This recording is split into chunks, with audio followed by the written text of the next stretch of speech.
సవాల్ చేస్తే కట్టుబడండి. తెలంగాణ భవన్కు వస్తానని సవాల్ విసిరి ఎందుకు వెళ్లలేదు?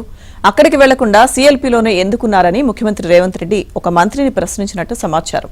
నిన్న జరిగిన మంత్రివర్గ సమావేశంతో పాటు దానికన్నా ముందు జరిగిన తేనీటి విందు సందర్భంగా ఈ చర్చ జరిగినట్లు విశ్వసనీయ వర్గాల ద్వారా తెలుస్తోంది. బహిరంగ చర్చలేవైనా ప్రెస్ క్లబ్ వేదికగా చేయాలని నిర్ణయం తీసుకున్నామని, కానీ కొందరు మంత్రులు గన్ పార్క్ వెళ్లారని సీఎం రేవంత్ గుర్తు చేశారు. అక్కడే 2 గంటల పాటు ఉండి మంత్రులు వెళ్లిపోయారని, బీఆర్ఎస్ నేతలు వచ్చేదాకా వేచి ఉండాల్సిందని హెచ్చరించారు. బహిరంగంగా చర్చించి వాస్తవాలు చెప్పి ప్రతిపక్షాన్ని ఆత్మరక్షణలోకి నెట్టేసే అవకాశాన్ని వదులుకున్నారంటూ సీఎం రేవంత్ ఆగ్రహం వ్యక్తం చేసినట్లు సమాచారం.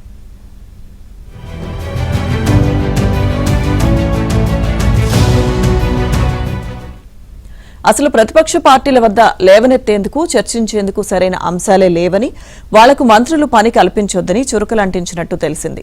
గురుకులాల టెండర్ల వ్యవహారంలో అవినీతి జరగనప్పటికీ జరిగినట్లుగా బీఆర్ఎస్ చేస్తున్న విమర్శలను తిప్పికొట్టే అవకాశాన్ని సరిగ్గా వినియోగించుకోలేకపోయారని సీఎం వ్యాఖ్యానించినట్టు ఆ వర్గాలు తెలిపాయి. తెలంగాణలో అధికారంలోకి రాగానే 60,000కు పైగా ఉద్యోగాలిచ్చామని, విద్యా, వైద్య రంగాల్లో పలు సంస్కరణలు తెచ్చామని సీఎం రేవంత్ గుర్తు చేసుకున్నారు. ఆర్థికంగా ప్రతికూలతలు ఉన్నప్పటికీ సంక్షేమ పథకాలు అమలు చేస్తున్నామని, ప్రజల్లోకి వెళ్లడానికి ప్రతిపక్షాలకు అవకాశం లేకుండా చేశామన్నారు. ఇలాంటి సమయంలో కొత్త సవాళ్లు విసరడం ద్వారా సమస్యలు సృష్టించవద్దని సీఎం సూచించినట్టు సమాచారం.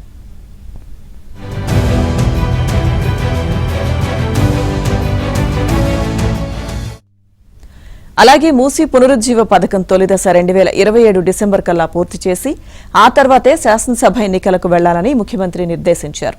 దీనికోసం మంత్రులంతా తమ వంతు పాత్రను పోషించాలని సూచించారు. రానున్న ఎన్నికల నినాదంలో మూసీ తొలిదశ పూర్తి కూడా ప్రచార వ్యూహంగా ఉండాలని గుర్తు చేశారు. కాగా కేబినెట్ భేటీకి ఒక మహిళా మంత్రి గైర్హాజరయ్యారు.